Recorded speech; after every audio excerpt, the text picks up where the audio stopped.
तो गाइस आज हम एक्सप्लेन करने वाले हैं फ्रीरन के सीजन 3 का एपिसोड नंबर 2। अभी एपिसोड शुरू करने से पहले आप लोग वीडियो को लाइक और चैनल को सब्सक्राइब जरूर कर देना। अब वीडियो शुरू करते हैं। अब एपिसोड के शुरू में डंकन फ्रीरन को बता रहा होता है कि सबसे पहली बात, महत को हराना नामुमकिन है, लेकिन फिर भी ऐसी पॉसिबिलिटी है कि हम लोग नहीं हारेंगे। जो भी अब तक मैंने इन्फॉर्मेशन देखी है उसके मुताबिक। फ्रीरन कहती है रुको रुको, क्या मतलब दोबारा हम नहीं हारेंगे? तो डंकन कहता है फ्रीरन तुम उसके साथ फाइट पहले कर चुकी हो, तो तुम ये सोच रही होगी कि मैं अभी तक जिंदा कैसे हूँ एल्डोराडो में जाने के बावजूद भी। फ्रीरन कहती है महत की डिटेक्शन पूरे एल्डोराडो में फैली हुई है, इवन मैं भी उसे डिसीव नहीं कर सकती। तो डंकन बताता है कि महत ने मुझे ढूंढ लिया था और हम देखते ही भी हैं। ये अपनी बीवी की कब्र पर बैठा हुआ है। महत इसके करीब आता है, इसे देखता है, लेकिन इसे कुछ करता नहीं बल्कि जिंदा छोड़ देता है। यह भी उन्हें बताता है कि महत ने मुझे जिंदा जाने दिया। ऐसा लगता है कि वो मुझे मारना नहीं चाहता, इसलिए मैं चाहता हूँ कि आप लोग मेरी पूरी कहानी सुने शुरू से लेकर आखिर तक। आप लोगों को पता ही होगा कि एल्डोराडो के ऊपर कॉन्टिनेंटल मैजिक एसोसिएशन ने 50 साल पहले सील लगाई थी और मुझे अपने पुराने दोस्त लर्नर और उसके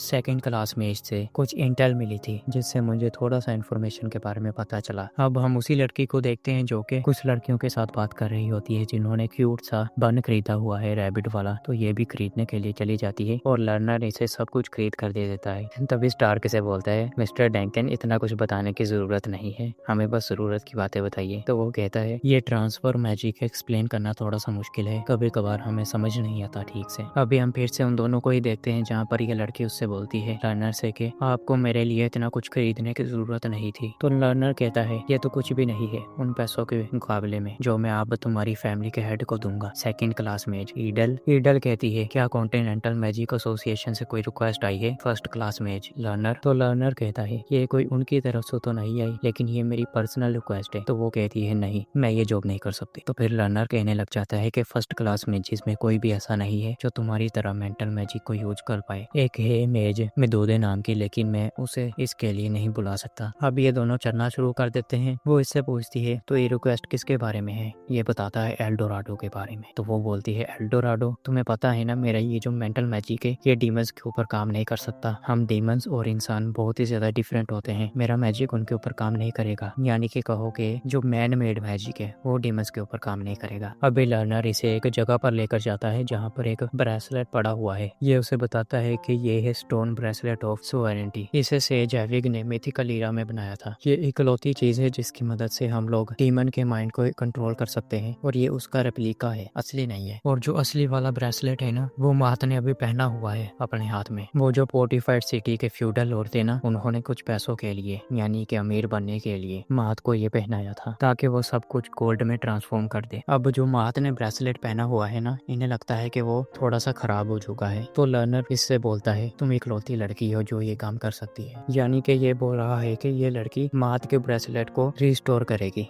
तो ये कहती है कि तुम्हें पता है ना तुम मेरे ऊपर प्रेशर डाल रहे हो अगर मैंने कोई गलती कर दी। तो लर्नर कहता है तुम्हें क्या लगता है मैं इतने सालों से क्यों जिंदा हूँ? इसलिए क्योंकि मुझे हमेशा तरीके पता है जिंदा बचकर निकलने के। अभी ये लोग निकल पड़ते हैं एल्डोराडो के लिए। ये लोग घोड़ा गाड़ी में बैठे हुए हैं जहाँ पर लर्नर इसे बताता है कि इसने पहले ही कुछ फर्स्ट क्लास में जो सेकंड क्लास में जिसको एल्डोराडो में भेज दिया है वो बहुत ज्यादा अच्छे हैं, अच्छा काम भी करेंगे। अभी ये लोग वहाँ पर पहुँचने ही वाले होते हैं, लेकिन तभी वहाँ पर इन्हें एक जख्मी लड़की नजर आती है जो वहाँ की ही सेकंड क्लास मेज है। ये बताती है कि इनका सामना एल्डोराडो के महत से हुआ था जिसने इनके बाकी साथियों को सबको मार डाला लेकिन इसे अकेली को छोड़ दिया। लर्नर इससे पूछता है तुम अभी तक जिंदा कैसे हो? अभी ये कुछ बोलने वाली होती है लेकिन तभी इसे ऐसा लगता है कि ये मरने वाली है, पता नहीं क्यों। तभी लर्नर ईडल से बोलता है कि ईडल इसकी मेमोरीज को पढ़ो। वो पढ़ने वाली होती है लेकिन ये पहले ही मर जाती है। अब लर्नर उस मरी हुई लड़की से माफी मांगता है कि मैंने तुम्हारे ऊपर इतना ज्यादा प्रेशर डाला और ज्यादा उससे माफिया मांगता है और कहता है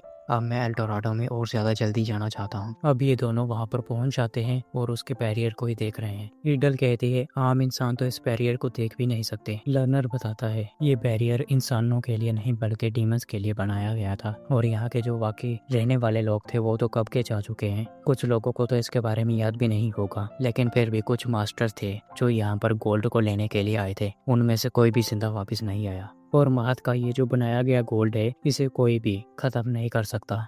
तुम चाहे जितना भी इसे गर्म कर लो, कुछ भी कर लो, ये बिल्कुल भी डिस्ट्रॉय नहीं होगा। लर्नर ईडल से बोलता है कि इससे पहले कि हम लोग एल्डोराडो में जाएं, मैं चाहता हूं कि हम पहले किसी से मिलने चलते हैं। अब ये दोनों एक बूढ़े आदमी के पास आ जाते हैं जो पहले के एक सर्वेंट होता था वहाँ के एक फूडर लॉर्ड का, उसी सिटी के। जब उस सिटी में वो डिजास्टर हुआ तभी ये लड़का दूसरे नेबरिंग टाउन में किसी काम से गया हुआ था, इसलिए ये जिंदा बच गया। ये उस इंसिडेंट में इन्वॉल्व तो नहीं था, लेकिन फिर भी हमें कुछ तो इन्फॉर्मेशन मिल सकती है इससे। ईडल, चलो इसकी मेमोरीज को देखो। वो आदमी भी बोलता है प्लीज उस जगह को बचा लो।